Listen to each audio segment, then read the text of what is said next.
This podcast is brought to you by Audible.com, the internet's leading provider of audiobooks with more than 150,000 downloadable titles across all types of literature, including fiction, nonfiction, and periodical. For a free audiobook of your choice, go to audiblepodcast.com/RT. That's audiblepodcast.com/RT. This episode of The Patch is brought to you by Insert Coin Clothing, the home of epic gaming apparel and accessories. Get in on Black Friday deals with up to 70% off loads of awesome designs like Watch Dogs, The Last of Us, and much more. Save 15% on your purchase when you use offer code THANKSROOSTER. That's THANKSROOSTER at InsertCoinClothing.com.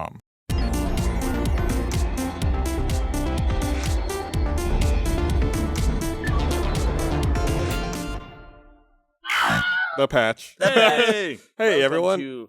Initiate. We got Gus, Burnie, Ryan, and Gus on the patch this week. Gus is wearing a fashionable patch shirt. What, Gus? Where did you get that Patchwear. lovely T-shirt? Store.roosterteeth.com. Well, that's amazing. Surely there aren't more like it. There are, and we're willing to sell them at Really? discounted prices. Don't forget, holiday sale going on now, Rooster Teeth store. I know you hate when we check our phones at work or on the set. Yeah. But I just got a message that Joe the Cat has returned. Oh, Joe nice. the Cat was on some Successful kind return. of like some, He went on a walkabout. Kara's. I was a little bit late to the patch. I was worried we weren't going to be able to start on time, and it was because I was trying to hunt up Joe the Cat. But now I have Joe the Cat, so I'm getting the audience up to date on something you didn't know even existed. Can you get a Dateline, GPS? Austin. Just put a GPS in him, so you always find him. I think we're going to do that. You can get those That's not a Breaking thing. Bad GPS devices where you just get it back and then you see where it went, Okay. as opposed to see where it is, kind of a thing. So I would like to see where the hell he goes. Well, Fair enough. There have been studies, and I've seen these reports where people follow or study where domestic cats go when they're outside. And people have found that lots of times cats like that have multiple families. I believe it. Like they'll spend time with you, and then they'll leave, and there'll be like another house down the street that takes care of them, and like they have a whole other name, this whole other life, and then they'll leave that and come back to you, and they're just splitting time. See, what you should do, though, is you should put your DS on him, and he can just street pass around the neighborhood for you. That would be awesome. Then I can just fill up my street pass queue. I feel like as a bit of housekeeping, I should mention that this episode of The Patch is pre-recorded due to the Thanksgiving holidays. Whoa, so lame. So we're not going to be able to Why? check the Twitter stream. I guess we can, but you're going to hear this after we recorded it. Yep. So I'll check it though. it's I'll keep up worthless. to date on Please it. tweet us anyway. I actually brought up the Twitter stream here on the iPad, so I keep track of it. I was like, this is fucking worthless. So hopefully, every time we do this, there's going to be a major news-breaking event that happens early on Wednesday or late on Tuesday night, and we won't be talking about Of course. So it. Like, PlayStations explode? What the hell? Xboxes are Transformers, apparently. Taking over Xboxes now. have been killing people in their sleep. so we'll be back live again next week after the holiday. So whatever. I don't know what you can do with that information. So we finally have Xbox One and PS4 out We do. in North America. The consoles are head-to-head. And Wii U. and Wii U has been out for a year.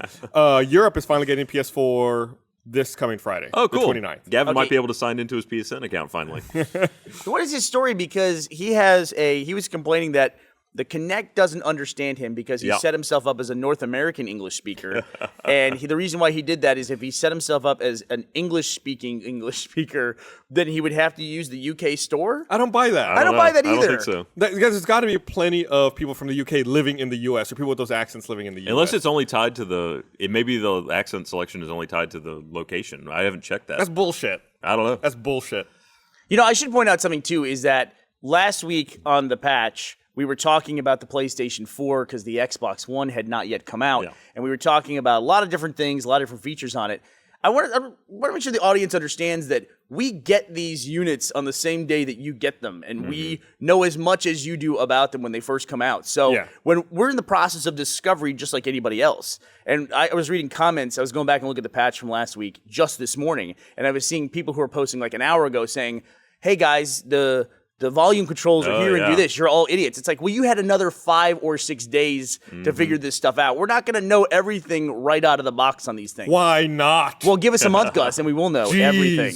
We just talk as if we know everything. Apparently, Professional news organization. There was right here. Sony put out a video outlining how to use voice controls on PS4, which I wasn't aware that the PS4 had. Where does the PS4 take in voice controls? If you have the camera, it'll take it in from there, or if you don't have the camera, it'll take it in from the headset that they include with the PS4. Oh, that's Which a is cool pretty option. Cool feature, yeah. Yeah, that's a cool option. I don't know that the Xbox can do the same. I think it's just Connect. Yeah, I think so. I think you would like it a lot if your headset could be used for voice commands. That way, you wouldn't have to embarrass yourself. I could whisper in Dead Rising 3, "You're crazy. You're crazy." that looks even creepier. No, you're crazier. No, you're crazy. Stop listening. Stop listening. My wife's here. She's right there. I did see a nice Don't cheat listen sheet, to her. though, Only where, listen to me. where they put on all the Xbox One voice commands on one cheat sheet. So, and I wonder if it's an ever-expanding list that they're going to keep up with. Well, I gotta suppose be. what doesn't include that, though, is that it also has voice recognition in terms of, and I haven't played a lot with it, but Jeff has spoken well of it, and as has Gus, the being able to use it for DVR and TV functionality. And Jeff says you can pretty much just say, show me whatever, and it will hear you, understand, and take you to that show. Yeah, it's pretty good and responsive with that. I have not figured out how to use it as a DVR. I don't know if that functionality exists in it. I see that it has like a pause and a rewind button, but they don't work for me. As I understand it, that DVR functionality is tied to your actual DVR. Yeah, it doesn't DVR on box. It controls your existing DVR. Yeah, okay, it must not be able to talk very well with mine then, because like those buttons just don't work. Now, though, for clarification, one of the cool features that I like about it is that it does have a built-in DVR for gaming content, where you can say, and I think the command is Xbox record this, and it'll record the previous 30 seconds. Or 5 minutes. Or 5 minutes. You can do 30 seconds back, 5 minutes back, or 30 seconds forward, 5 minutes forward. Yeah. So record for the next 30 seconds, record for the next 5 minutes, or record the previous 5 minutes. How do you set it to do 5 minutes? It always captures the previous 30 seconds, but if you go into the upload app, then there you can set it to do 5 minutes. You get the previous 5 minutes. Okay, and I assume that'll just take up more space on your hard drive. Yeah. I think by default it's always there. You just have to go look for it. Yeah. Like so go ahead. By default, it'll just show you the 30 seconds. I'm kind of confused where those clips actually live, too, because... in the cloud. Like, it auto-records a lot of times. It will just... the magic cloud. You understand how the cloud works. What are you talking about in spooky terms? Okay. It's future technology. Though there's a clip that it just auto-recorded from a Assassin's Creed Let's Play we did. And I went back to watch it, and the quality on it looks really not so good. Really? But apparently that's because, well, what Gavin told me is it doesn't live on the Xbox. It is on the cloud, and so it's just streaming it to you. And so the quality doesn't necessarily reflect the actual quality of the clip. Yeah, I think everything's accessible via SkyDrive. Like you can download the clips and then watch it. So is it uploading all these things in the background? Is that how they're getting? I mean, what transit is that taking up to the... I would assume so. I mean, you're not fucking mailing off a disk to SkyDrive. No, that's true. So it's got to be uploading it. It could be doing like, I know what Android phones do. When you take a picture, it stores the high-resolution image remotely on the cloud that keeps a lower resolution version locally for you. So it could be doing something like that where it's got like a small proxy file locally and then the high-res version is uploaded. Xbox One, always online. I mean, so it begs the question of what if you're not online? Because a big part of the Xbox One audience apparently didn't want to be online. And so if I record a clip, does it just not do it if you don't have that functionality? I don't know. Well, that's, that also kind of brings up one thing that we've found kind of weird about the Xbox is you can no longer go anywhere convenient and look at your hard drive space. You can't go to system? I saw No. system in the There's a system. settings. There is nowhere you can actually look at what's on your hard drive. Really? Someone mentioned that you might be able to get to it through a safe mode, but there is no option for storage. I don't like that. No, I don't like it either. I don't like being abstracted from stuff like that. It could be also tied into the fact that you can't upgrade the hard drive. Possibly. Like they're just kind of hiding that whole layer from you. Well, there's no management to it. So now you don't know, like, okay, do I have room to install this game? When I need to install a game and there's not room, what happens then? Right.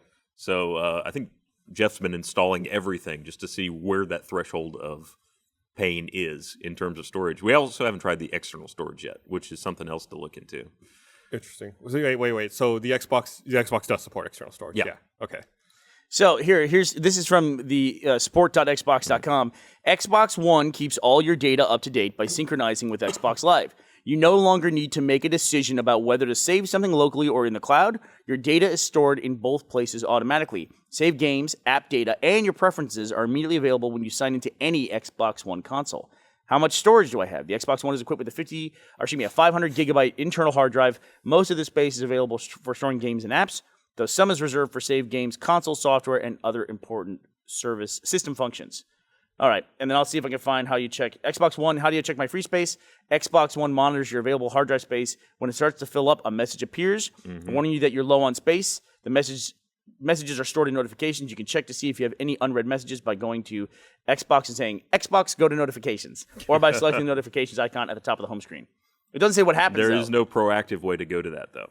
And at least as far as we can find. in case anyone was wondering, officially on the Xbox site, it says here they do not support external storage of any kind. Oh, they do not? No, the Xbox One does not support external storage devices. I thought they did. Well, I thought they did too. Leading up to launch, they had talked about that. Well, it seems like the USB 3 external ports are kind of wasted if you're not going to move some data around. I suppose you can plug peripherals in, but Yeah. it seems like you might as well use Bluetooth or Where are the USB USB 2. ports on the Xbox There's One? one on the, if you're looking at the console, there's one on the left side. left side, yeah. Yeah. Is that the only one? I believe there's another one on the back. Okay.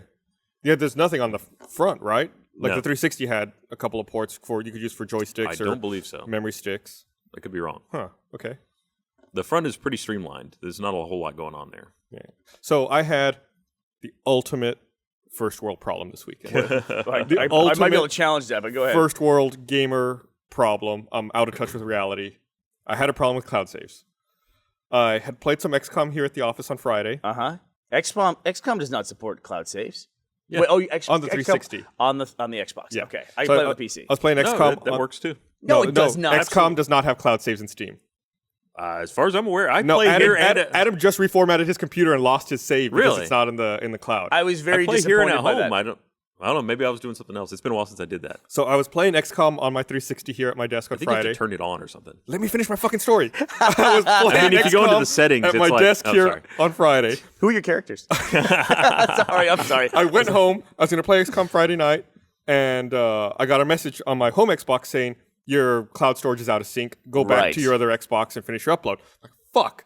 Like, well, okay, well, I'm going to come back down. I'm going to get my Xbox from my desk. So midnight on Friday night, I drive back down to the studio, go to my desk. I'm like, I don't want to grab the power or anything. I'm just going to grab the Xbox and take it home.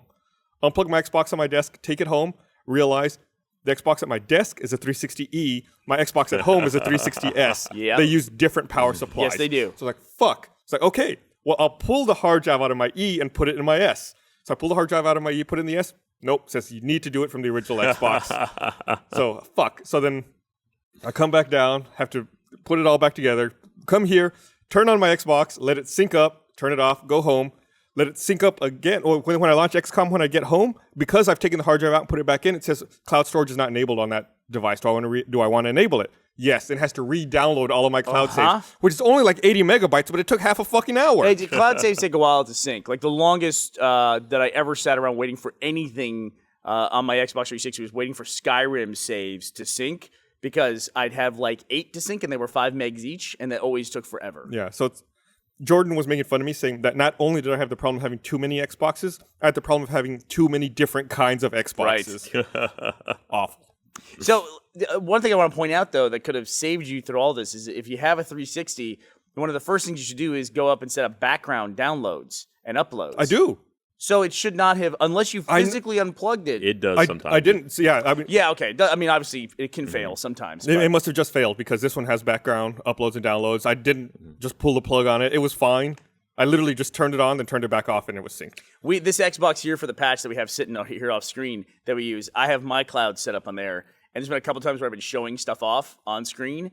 And when we break down the set after the show, that will sometimes just get unplugged or the power strip turns off. And I've gone out of sync because of that box so many times. And I have to call up and go, I've had to come over and turn it on for you. Will you just turn on the box and that's it?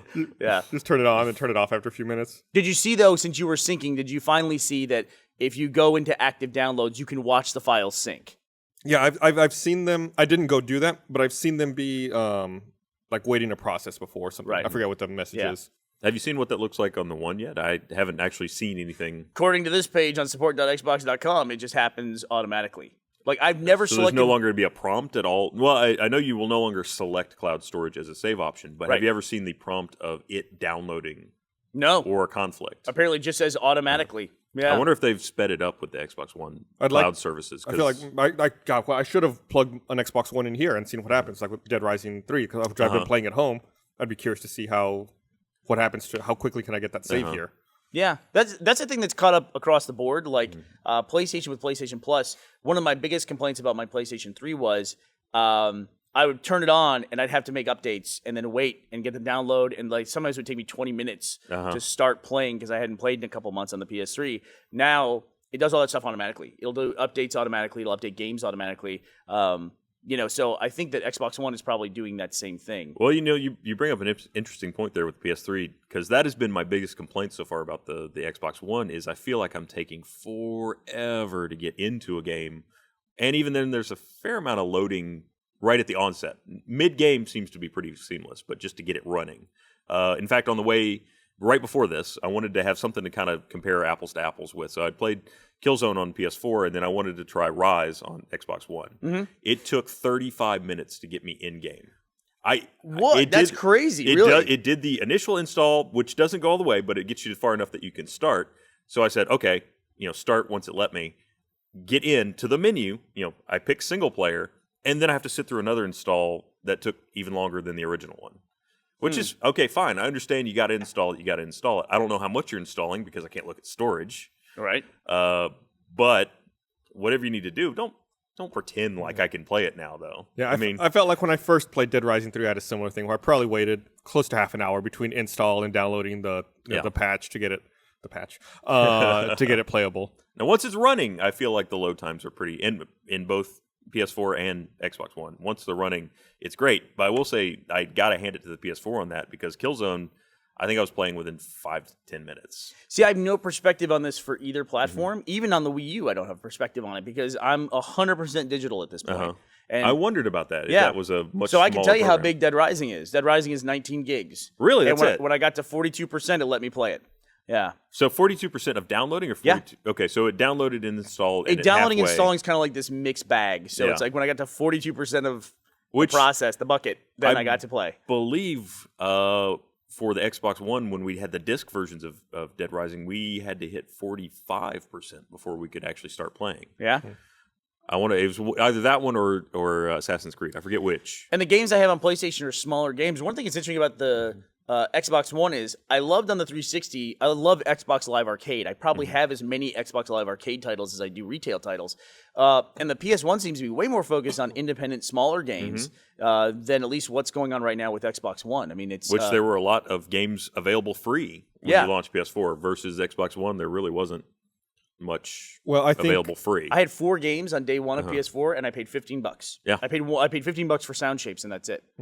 I mean, I did pay for PlayStation Plus, so I'm actually not sure which ones I got free from just the console launch and which ones I got free from PlayStation Plus. You could conceivably also have had a free month of Plus that was bundled in with the PlayStation 4 because I didn't pay for PlayStation Plus, but I still got the free month and I got all those same games for free that's all I've got. I think PlayStation Plus is well worth it because their free game library is kind of nuts. Well, plus also you get a discount on the PlayStation Store as well. I forget if it's 10 or 15% off of whatever. And if you buy a good amount of games, that's easily, makes up for the cost of the subscription. It does make me wonder I know Games for Gold or Games with Gold on Xbox, the free games, that is now delayed, but they have said they're going to launch it on Xbox One. Yeah. Now they're dealing with a problem because they don't have backwards compatibility on these platforms. Now the free games thing is like, what are you going to give them? I mean, like, we're going to give them Rise? It just came out. Well, they actually, as part of the concessions for, again, I think we talked about this when the PS4 came out, the Xbox launched, it's over 1 million units sold, right? And they have their own hardware error. They've got a disc issue. And apparently their concession for that is they're going to be giving away a free game. I don't know that they've announced the title yet. But I think they gave them a choice. Did they? What I read was, I've got it here in front of me. They gave the affected users a choice between several different games, and it kind of works out. It's like, these people are having trouble with their disk drive, so they're given a coupon so that they can download a game. Right, so they can still play a game while they wait for a replacement unit to come and replace the broken Xbox. I'll give this to Microsoft. They were on the ball and ready for hardware failure with this launch. And in the news we reported yesterday, or Monday, I should say, that Microsoft's statement said, and they'll be part of our advanced replacement program. It's like kind of this legacy they have now. We know how to handle replacing units, and we can do that. It's crazy, though, because I have an Xbox One. I played it all weekend, played Dead Rising 3 primarily. and I had someone sent me a code for Lego Marvel, but I started playing that at 360, and I can't bring myself because of achievements to transition over, even though I know it'll work. I'll try that soon, but I haven't actually on either my PS4 or on my Xbox One. I haven't used the disc drive yet on either one of them. I don't even know if I have the problem. I should go home and try a Blu-ray disc on my Xbox One. Have you seen how achievements show up when you look at them on the 360 now? Yeah. Oh no. On the 360 now. So yeah, when you pull up, Joel, look at your achievements on the 360. There's a section for Xbox One games or Xbox One achievements. Oh, really? And you cannot drill down to detail in there. Really? Yeah, it's just I noticed a my single day line one item. A day one achievement had popped up there, but I hadn't looked any deeper than that. So it's like when you see all the different games, it's there, but you can't pull up detail to like drill down and see what specific achievements are in there. I'm gonna go right now and look at it on Xbox.com and see what it looks like. Okay. On the PC. I gotta say the changes to the achievement system and how you view them on the one is really rough. Okay, Yeah, I agree with you. I'm having trouble. I don't like it at all. I can't figure out how to see achievements that I haven't unlocked yet. And then even then, You you just have to scroll to the side. Yeah, when you I also don't like the goatsy maneuver that they want you to do Yeah. for looking at an And achievement. it's slow. Yeah, it loads. It actually Yeah. loads so you can see it. Well, it's because they've added this whole pretty picture thing that is kind of superfluous. I mean, that's totally superfluous. it's really, all it serves to do is slow it down when I'm trying to look at them. They seem to be mixing achievements with unlockables. Like you get like Sorta, like a pretty concept art or something. Yeah. That's that should be a totally different thing. Now, I will say that what they've added that I like is now the achievements have percentages on them. You can actually view your progress when you just go to the achievement. When you look at your whole list of games. Yeah. Yeah. Well, no, to individual achievements. You can really? drill down to the achievement list now. Has tiles for each I achievement. saw that in Dead Rising. I thought that was just in Dead Rising. It could be, but at least it's available in the guide. It's not actually usually if it was specific to a game, you'd only see it in the game. That's great. This is actually at a guide level. You can see it. So I suspect that it'll be across the board, which is nice. I just wish that, honestly, this is a complaint I have for both systems. Is it feels like neither one of them has very strong UI. Yeah, I don't know if that's a side effect of like making that transition and not knowing the UI, but I definitely felt the same way with the PS4. I'm feeling that way also with the Xbox One. I'm just having to like relearn it. Like it seems like this has been a systemic issue I've had with a few things lately. Because going back to the Assassin's Creed 4 Let's Play we just did, trying to make the multiplayer work like we wanted it to work was like pulling teeth.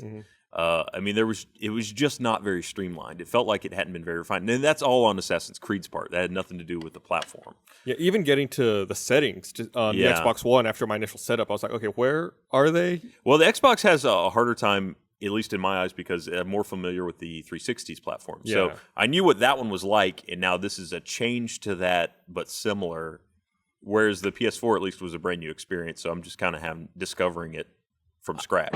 Personally, I think the PS4's navigation system is way better than the cross media bar on PS3. That thing to me was just like, it was like every option on screen at one time. And I like the cross media bar, but just because I was familiar with where everything I needed was. And isn't that exactly what we're going through right now? Is like we have these new consoles. It's a lot like when you get DLC and you've been playing like Call of Duty or Halo for months and everything's great. Then you get on a map for the first time. You're like, what?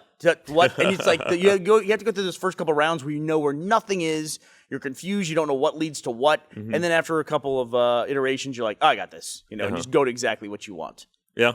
I'm honestly, and believe me, I heard plenty about negativity last time on the PS4. Ryan, don't be so negative. The truth is, I'm not really negative on either console. I'm telling you what I like or don't like about it, and sometimes I come off maybe a little more negative than I mean to. But I'm excited about the future of both of them, and I really think that, as we saw with the 360, All three. three. Go ahead. It doesn't. Are you count. excited about the Wii U? Oh man, my heart burns for it. Let me tell you. That 5 games that you Listen, I mean, a new Zelda game and a new Mario game. When's came the out new last Wii week. Fit coming out? So somebody will buy another console and leave it in the corner. The new That would Zelda be game me. on the 3DS and the new Mario game that just came out are both super highly reviewed. I They've been have. getting I amazing don't have the reviews. Link game, but I do have the. I do have the Mario game. It's interesting. It's like a cross between. It's like one of my favorite titles for Mario is Mario 3D on the Super Nintendo. Super Mario 3D. Super Mario 3D? You're talking about Nintendo 64? Yeah, Nintendo 64. What did I Okay, say? you said Super Nintendo. Oh, sorry. Nintendo 64. Yeah. I like that, and I also like the Super Mario Brothers that came out with Wii U at launch because it was the first high-def Mario, and I thought it was amazing. This is like a hybrid between the two. It's almost like a 3D world that you can run around in, but it's not quite. It's hard to explain. It's like it's not the left to right scroller, but it's also not the open world. It's kind of like a hybrid between the two, and it takes a little bit of getting used to. But it's fun. I mean, it's a Mario game. GTA Mario. Yeah. Here, let me read You this. can have a cat suit.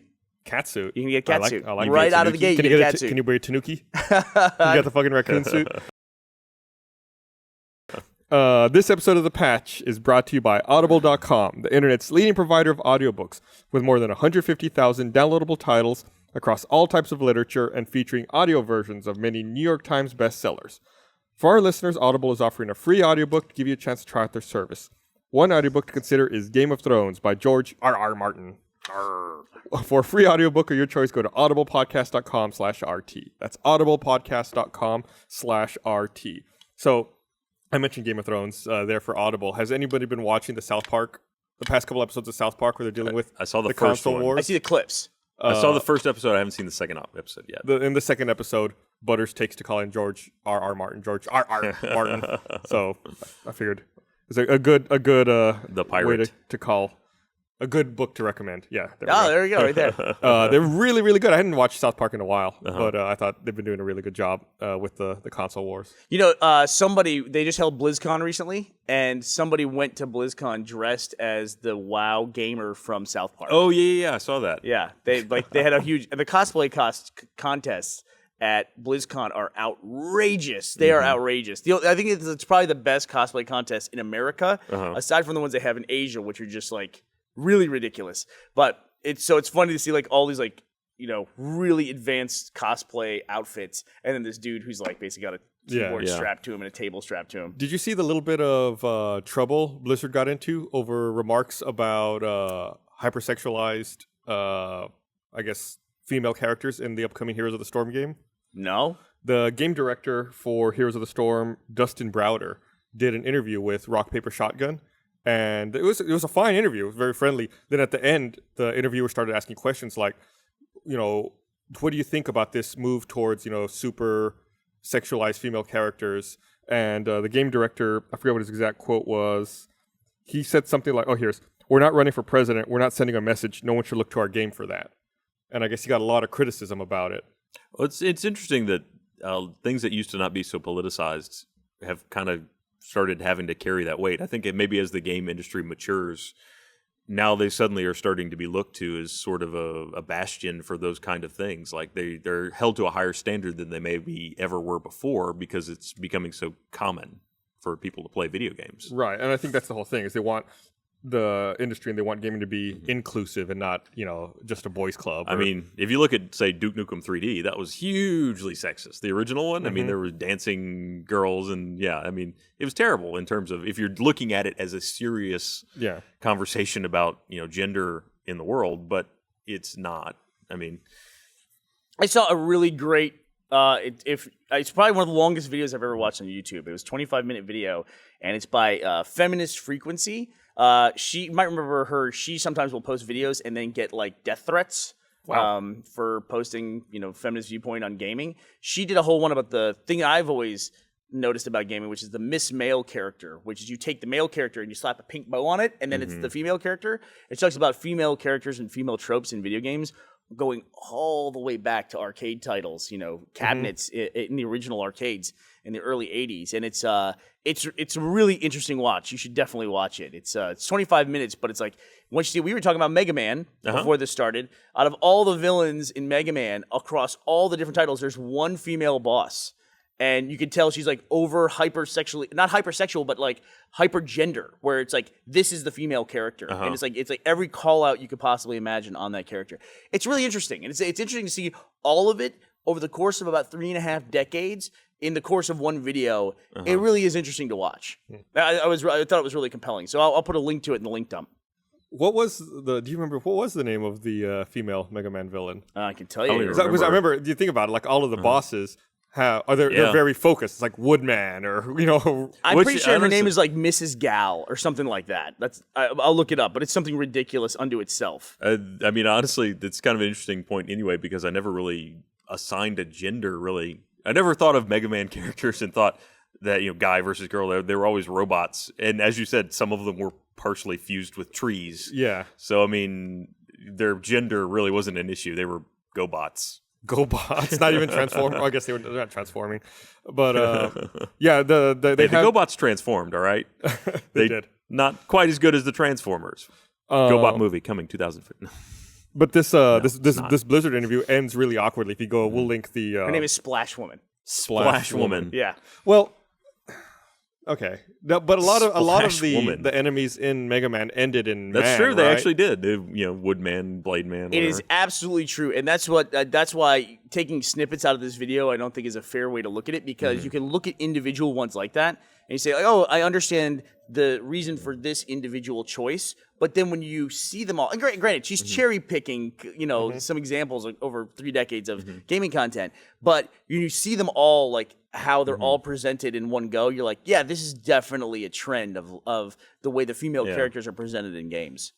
Well, I mean, I guess there's something to be said for the fact that kind of the origins of video gaming lies in there's a stereotype for a reason, the average computer nerd, of which I frequently count myself one, and that's not necessarily the most well-versed on gender studies kind of segment of the population. They tend to be the ones that maybe were on the outside and watching girls from afar. And I guess I can see how that culture may have worked its way through gaming until it got to the point now that it's more inclusive with both genders. It's becoming more of a problem. Well, I think it's more so just the way it's presented, and when you talk about hypersexualized characters, the way the women are dressed is typically with this game that we're talking about with Blizzard, and the way their bodies are represented. I can tell you that as a guy, when I see Marcus Phoenix and all these guys in games, I don't think I'm ever going to look like Marcus Phoenix, But it's not off-putting to me either when I see that kind of thing. Anyway, you guys brought it up, so I thought point out this video because I had just seen it for whatever reason. I had seen it. Oh, it's because. In our flock videos that I made with Ashley, I pointed out that the sheep had a pink bow, and that was the female sheep. And I thought, why do they all have pink bows? We did this whole joke, like if you were making a Skyrim character, if you went through and you made all the attributes of the character, and you said, let's switch it to female, and just put a pink bow on the guy's head. On the that's how you can tell head. which ones are the female dragons, is they got the bow on the head. Bow. Yeah, and also their fire is hearts. They're called Miss Dragon. That's part of it. The hearts are a big part of it too. She points out like how hearts are this thing that go through all the female characters. Interesting, like Mrs. Bomberman and stuff like that. We'll definitely have to check that out. So, a bunch of other stuff. I also feel compelled to mention that Smite finally has a release date. March 14th, I think. I was not aware that Smite was not out. I honestly was not either. Because I play Smite on a fairly regular basis, and I did not know that the game I was playing didn't exist. March 25th. It's been in open beta for a while. Again, this goes back to something we talked back a while ago, is that if something is open beta for that long, what's the release mean anymore? Really, yeah, I guess it's by the time if it comes out in March, it'll have been in beta for about a year. Do you have a launch party for a game that's been Absolutely. playable in its current form? They're going to have a tournament. I think they have like $100,000 Smite tournament for the kickoff for the release. Well, that's cool. I mean, it's a fun game. Yeah. I mean, I'm glad that they're finally turning it over into something, but they've already been making money off of it too, right? I mean, the microtransactions are already there. Mm-hmm. I don't know what separates it today versus yesterday. Well, not that it happened today, but like what's the distinction at this point between a release title and a beta product? I don't know. I guess there's really no restrictions on it. Maybe they'll have more gameplay hoppers. I guess they would be beta testing that if they were going to do that. No, I mean, I as far as I can tell, the only difference is maybe that signals the end of production, like they're no longer to be working on it. I wonder if maybe they're not going to have the offer anymore where you can unlock all the gods for a specific dollar amount, and instead it's going to move to like microtransaction You per think god. so? Or are they going to shut down all the previous stuff that people have unlocked? Is there a reset that comes with this? I don't think so. Not for that would not be if you- not if really you're obnoxious paying if they already money. have microtransactions enabled. All right, So let me- you're paying money in the beta for you have microtransactions in there too? The microtransactions are already on, I believe. Yeah, Yeah. you can pay to unlock different gods. While you guys were talking about it, I looked it up. Firefall has not been released yet. Firefall is still in open beta. Really? Yeah. That game's been around. People have been playing that game for like 3 years Yeah. now. Yeah, that's been a long time. So it's funny, we're at a point now where it's like, what is a release date? Does it really matter all that much? I mean, consoles have very hard release dates, but PC games are kind of like, and now with Kickstarter, Yeah. now when I go to Steam, I can games that aren't out yet are the most expensive games there are. Yeah. It's like, oh, you can play this game for $90 in early release. Yeah, right now. I was like, I don't want to do that. I want to wait while everyone else suffers through the beta stuff, and then I get to buy it for $15 So, in a summer sale. It's hard to wait, though. I'm reading Hi-Res Studios press release here. All player progress in Smite's open beta will carry over to the game's general release. Also, all beta players who reach level 30 before launch date will unlock the Cacodemon skin for playable god Ymir, Y-M-I-R. I have no idea how to say that. Cacodemon. Apologies for worshippers of Ymir. For more information, blah, blah, blah, tutorials. Yeah, I mean, that's all they really say. Just that your progress will carry over. So yeah, any money you spent, you'll still have your goodies. All right. Yeah, and I guess Nice. the beta launched in January of this year, so That's it'll be from a bit Doom. just over a year. Yeah, well, he said Cacodemon. That's what I immediately thought of. Yeah. Yeah. The Cacodemon was the red floating head. The meatball. Look at this. From Doom. They make a Cacodemon plush. Nice. It always made me think of Beholders from Dungeons and Dragons. Yeah. Except Yeah. they don't have all the eye Just stalks. one on eye. it. Clearly, a Cacodemon is a thing Apparently. in lore. Used to terrorize ancient... those guys. Ymir would Lower fight him all the from time. So one of the other things I see here is that Steam now has reviews in beta in the Steam platform. Which is nice. I mean, there's always been the rating. Well, not always, but there has been a rating there that you could Does get. that matter to you, the rating? I mean, I've not bought a game before when I saw a really low rating. Absolutely matters to me. Yeah. That Steam rating is very important when I go to buy a game. I find, the Steam community is like any other internet community. You're going to have people that try and abuse the system, but overall, I find it pretty spot on. Unfortunately, it's in my list of whether or not to buy a game. It's price, cover art. I have to admit that. It's like a lot of times it's like I do choose a game because like, oh, it looks kind of cool. Mm-hmm. What's that? I can't believe that Steam as a platform which sells games has not had reviews or player feedback to this extent so far. Well, and maybe I'm misremembering it, but it was always linked into the Metacritic score, right? Yeah, I believe it showed that. Which, there was a direct path to reviews right from inside Steam, so I'm not sure what the distinction But here it's is. like Amazon, when it sells products, customers can write reviews there. Is that good, though? Because, when this is the conflict you have with Amazon is once the person selling the item has control over the reviews in it, then you start to get allegations of fixing the reviews and suppressing things. And Amazon's facing that all the time. And I don't think they've ever had any legal action that I'm aware of, but there's constantly people talking about how, here's all these negative reviews that have been suppressed. And I have to say I have, at least in books, in the Kindle store, frequently seen books that had negative reviews that were very far down under all the positive stuff. Yeah, you know what I'll be interested to see too is that if Steam is starting reviews now, a game that's been out for 3 years, like, or let's take a game like Team Fortress 2, which has been out for a long time, all of a sudden now you can review it. That's a little bit different than reviewing a game that you just coming out the day after tomorrow. You know, like the review process is a lot different. There won't be those initial reviews for Team Fortress 2. Mm-hmm. It'll all be like a very experienced group of people reviewing it. No first impressions, right? I kind of like the way that the Apple App Store handles it, where when there's a new revision of an app, all of the reviews that existed for that app get archived with the previous version. Oh, that's so cool. now all of the reviews are about the current version. So that's why what you see. So when you go and you look, all the reviews are about this version right now. But if you're curious, you can drill down and go see the old reviews for other It's versions. like history, patch history almost. Right. And as software evolves, I feel like that's necessary because in TF2, the game you're playing now is not the game that shipped when it first came out. There's hats now.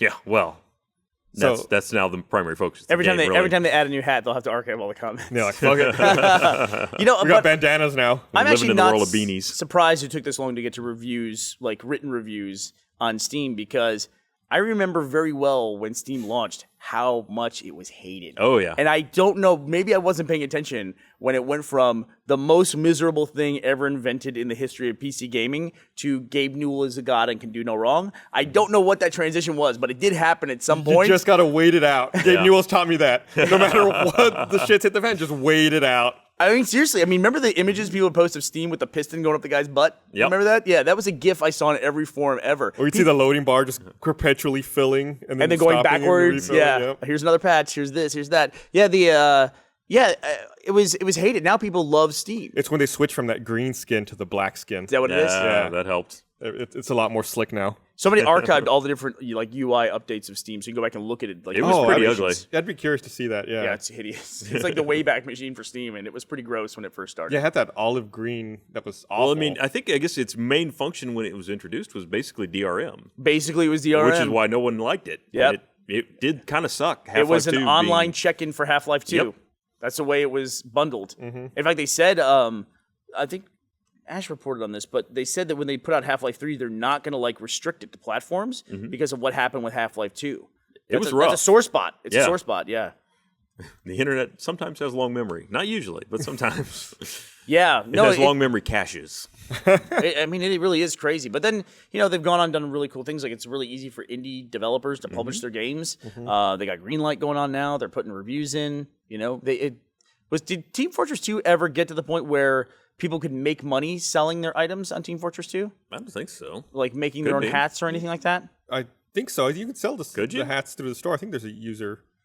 That's cool. Talking on my ass here. I'm not a big TFT player. I'm about so- to look it up. I'm going to refer to the internet. Yeah. Yes, you look that up. I'm going to read this. I'm and one of then the jackasses I- who played Team Fortress 2 on the Xbox. I have 100% achievements in Orange Box. I'm going to read this. But Fortress I 1. definitely want to know what the answer A to lot that less question hats is. than that. This episode of The Patch is brought to you by Insert Coin Clothing, the home of epic gaming apparel and accessories. Get in on Black Friday deals with up to 70% off. 70. It's a lot of That's a percents lot off. of percents. Loads of new designs in stock and now shipping, including Assassin's Creed 4, Black Flag, Watch Dogs, Parappa the Rapper, The Last of Us, Devil May Cry, and much more. Oh, there's more here. Killzone, Resident Evil 1 and 2, Little Big Planet, God of War, Worms, and a lot more designs coming in 2014. It's 3 for 2 on all tees and vests.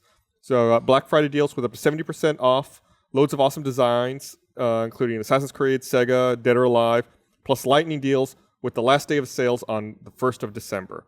You can save 15% off your purchase when you use offer code ThanksRooster. That's ThanksRooster at insertcoinclothing.com. Love all of their products. Got a bunch of shirts and stuff that I wear. My favorite's probably that Joel shirt I wore last time they were our sponsor. Joel from Last of Us. Yeah. Fucking awesome. The really subtle one. Yeah. Tons of great stuff. Go check it out. So what's the answer? Can people make money selling hats? I can't even tell. They do have ways to make money, but it's not really clear. Here's a guy who made $88,000 per year real money for making virtual hats in Team Fortress 2. So they allow you to open up a hat store, essentially? I'm trying to drill down in this. Hattery? Yeah, there you go. Oh, I'm sure there's a name for that. Anthony Carrero is a 35-year-old haberdashery, Australian. I believe. Yeah, you're right. It is it. He's a professional digital artist and a certified baker. Well, good. And he made $88,000. I'm gonna look this up. Baker Dashery. Let's make sure it was in game and it wasn't like from doing anything. We should copyright that immediately. How did you know it was haberdashery? What do you mean? How do you know any words? Yeah, but like I learned the language. When's the last time you used that word? Pardon me, sir. Can you direct me to the haberdashery? Would it be depressing if I actually answered that question honestly? I used it last time when we went to the Microsoft store to pre-order the Xbox, and we walked past a haberdashery. That's right. I was there when that happened. You were. I forgot about that. Wow. Okay. I stand corrected. And we had a conversation about, man, it's kind of shocking to see a haberdashery, and if one could actually still be like a hat cobbler. Does one still make hats? Well, apparently you can, but it'd have to be digital released in I guess so. a Team Fortress 2 It's probably the haberdashery. only. There's no more hat gnomes. They got outsourced. So I mean, I would think this would be a lot of people making money doing this, but I'm like reading like small accounts of people making money, and I remember hearing about it. Was this something that just kind of went away? And because there's nothing recent about they get this. removed like the Diablo store. Oh, man. The auction house. Yeah. So today, the day that the patch is actually airing, which will be Wednesday, November 23rd, is when we do our live stream, when the people will be watching this for the first time, will be the 9th anniversary of the release of World of Warcraft. That's right. How many years? 9 years. 9 years. Wow, that's crazy. And the Seems movie's like coming out longer. in 2015. Yeah. Did you hear that And then it'll take 9 years to forget it. they put a like a tent pole in the ground saying, or a flag in the ground saying, this is our date for the World of Warcraft movie. It's coming out, I think, December 18th, 2015. And they just announced that is also the date for Episode 7 of Star Wars. So the World of Warcraft movie will be moving, I assume. I think it's You think so? I think it's December 22nd. It's really close to Christmas. Yeah. Do you think really they'll close. step aside for Star Wars? Well, yeah, I mean, would. Star Wars, if you look at the attendance starting at episode 4, doesn't it go down, down, down? By the time you hit episode 6, it was like I could be I'll convinced. see it the weekend later after. I could be convinced. They're launching a new thing with World of Warcraft. enough. Yeah. Yeah. You know, he's staying out of the way of a Star Wars franchise. See, what That's you a do- very similar audience. Who's You gonna go push? to the No. first movie in the morning, and then you stay and watch the second movie. What'll happen is you they're go. gonna for free? Yeah, no, pay. neither pay. of those movies Pay. will come out on that date. I guarantee You don't they're, think so? they're both gonna be They're gonna pushed. push? They're too visual VFX heavy. That's true. Those will both, and every Star Wars movie has always come out in May. I guarantee you that Star Wars movie is going to get pushed. Well, to the hey, next no, May. it's a new world, man. Like we're under different I think leadership even here. Star Trek, would the first Star Trek, Disney which is also a hits their J.J. dates. Abrams movie, was originally supposed to come out in December and also got pushed to May. Did it really? Yeah, What do you think about that? The Star Trek reboot. great. I love it. Okay, good. So I liked it as well. Yeah, I'm excited to see what they do with Star Wars. Who's picking up Star Trek at this point? I don't know. I don't think they've really announced plans for the next movie. But it's got to be a trilogy, right? Shut the fuck up. You're killing me. You're killing me. The World of Warcraft movie may stay in December. I don't know. I think they start shooting that in January. Okay. So Wow, that is a really short timeline for that, though. yeah, what is that? 23 months? I mean, I know they're using some mixture of practical and CG, but still. There's got to be a lot of computer effects. Yeah, I would think so. I mean, half your characters probably aren't physically possible, if not more than half. So 9 years. I spent God knows how many hours, how many years playing World of Warcraft. Hats off to them. I can't believe that game's been around for so long, and conceivably at this rate, it's going to have been around for a decade. They still have an expansion that's going to be coming out probably next year. That's amazing to me that an MMO has that much power for that long. I bet there's people who are so familiar with the geography of that fake world, that digital world, that they probably know that world better than this world. Yeah. They can navigate. They probably walked more of it. Probably have. Yeah. Probably have. And it's funny to think about how, and we talk about like patch notes and iterating, how different the game that launched was from from the game that exists now. There were whole areas that weren't really fleshed out at launch. There was like a lot of mechanics that didn't really work. I'm curious. So, how would you go about buying the game today? Digital? Well, no. I mean, so you go and say, okay, I want to buy World of Warcraft. Is there any way you buy World of Warcraft that doesn't have 6 expansions, or is that all just part and parcel now? It's all bundled. So you couldn't get an iteration of the game without all expansions currently available. No, I think because Cataclysm so radically changed the world, it redefined the zones that you cannot get anything that's like a pre-Cataclysm bundle. Interesting. Okay. So it's all just bundle sales now. Yeah. All right. And they did that for a long time pre-Cataclysm as well, where it was like the Warcraft War Chest, where you get the World of Warcraft game as well as the expansions. Well, I know what they used to do in a lot of those expansions was at least the ones where they'd add a new area, is if you didn't have the expansion, you just couldn't go to that area. And you still had to buy that expansion if you wanted to go there. It's like Grand Theft Auto for the Open the Bridges. Yeah, pretty much, yeah. Yeah. Which, then it became very cost prohibitive if you were walking into it at that point. Like, okay, well, I can play this much of the game, and then I have to pay more to get to the next area. Which, granted, it's more work. It's more of a game, honestly. It's a new game at that point. They were good about discounting all that stuff and bundling it to keep it from getting the price from getting out of control. I mean, if you had to buy a game and fucking 4 expansions, Yeah. you're looking at a lot of money. But from my recollection, I never had to do that. Yeah. Like I got in at the beginning, so I always, iterated my way up as new expansions came out. So I have no experience about just buying the Fair game. enough. How much do you think you spent in WoW? How much did I spend? I mean, I don't know. So you account for how many years? I still do. Okay.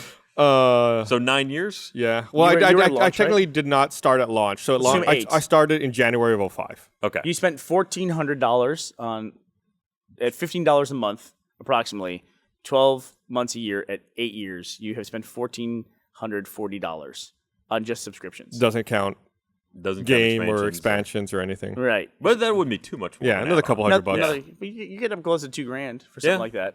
But for 8 years of entertainment? No, All right.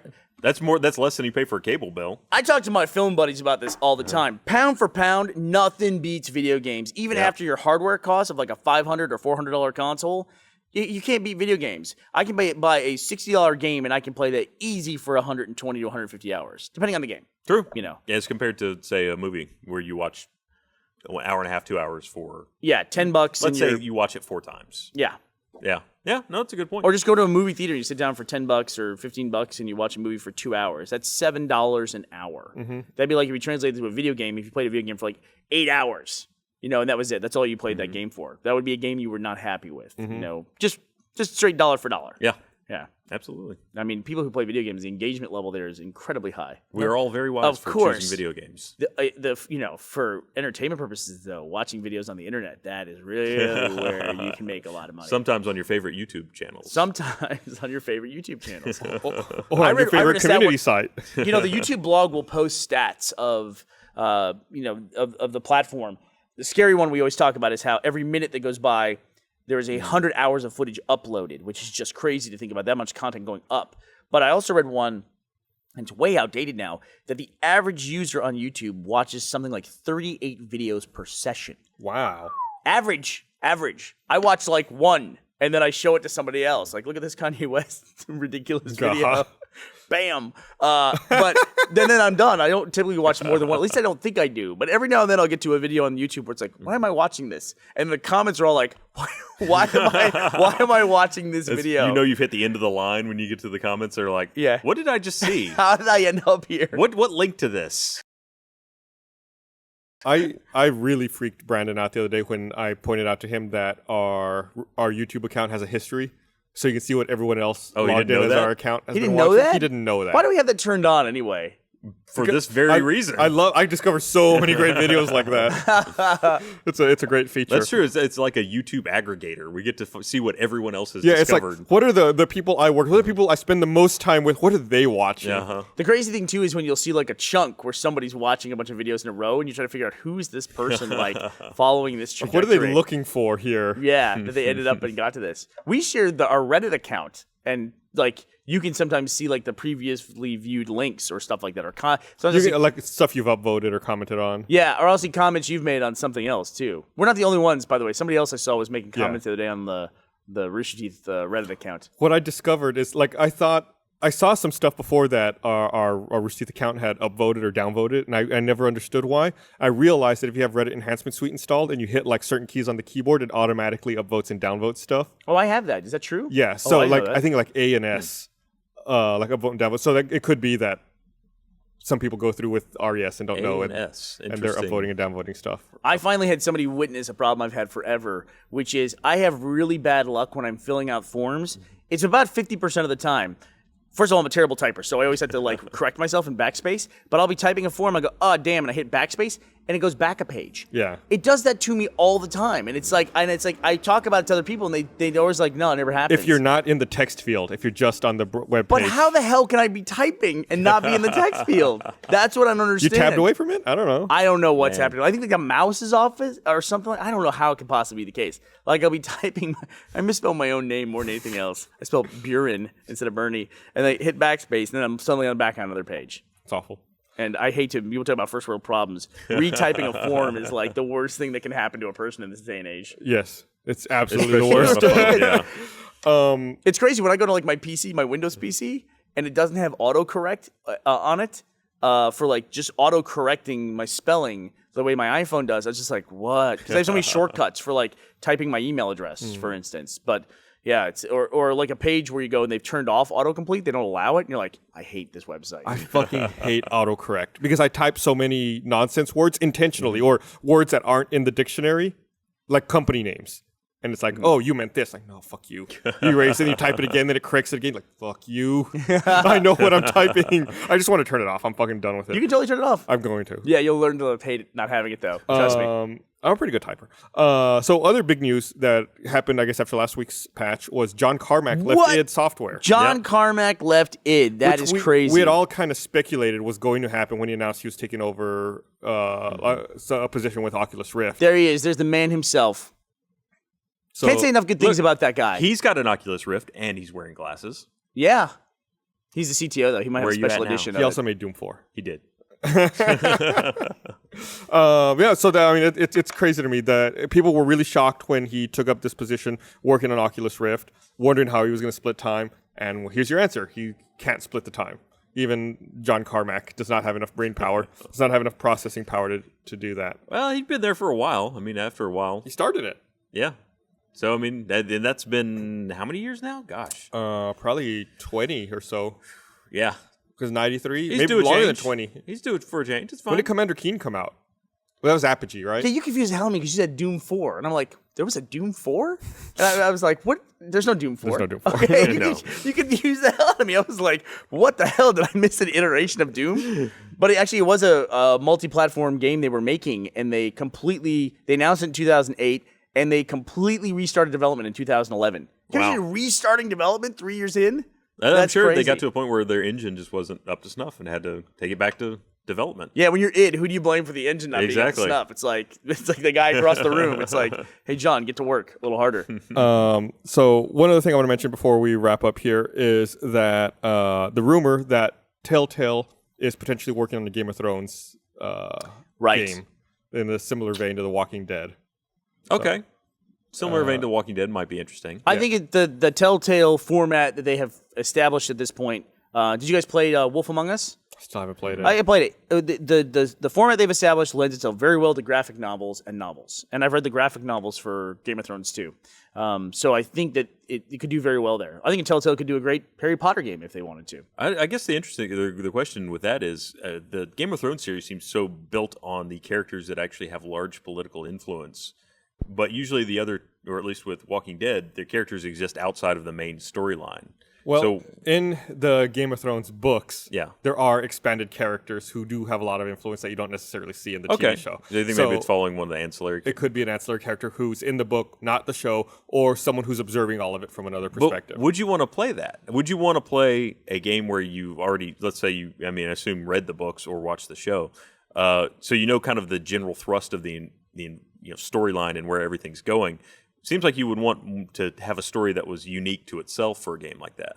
I mean, you could do we're just following the book game, but I mean, much like with movie games, those don't always. It is a little really tough that because you would interesting. know what choices to make, which Yeah. are critical. Yeah. Yeah, you would say well, this is how this character interacts with this character. Yeah. Like Cersei and Tyrion interact in this way. I wouldn't go outside of that. So yeah, I would think that they would have to create their own little segment of the world. Now, maybe there's lots of parts of the world that aren't really talked about in Game of Thrones. I mean, the places where Daenerys is, I can't say her name properly. Daenerys? Yeah, I don't watch the show. I've only read them. So Oh, right. So your pronunciations are completely different. yeah, so my pronunciation's huh? That's I'm interesting. completely wrong. That's interesting. Uh, I saw a lady at Austin Comic Con. She was dressed up as the Mother of Dragons, and she had her kids all as dragons. That's really funny. It was really. I thought, yeah, you'd like it. Like had some little babies with her that were all dragoned up. All right, well, we're at time. I will say this though, I'm very happy to hear that. I like Telltale games a lot, but I could put out a call. Please change the name of the company because every time I hear Telltale, I get it confused with Traveler's Tale. And I thought they're making a Lego Game of Thrones game. Every time I hear those two company names, I get them mixed Wow. up with each other. And a Lego Game of Thrones game got me super excited. what a crossover that would be. It'd be the only Lego game that no kid could ever play. Well, that's the thing.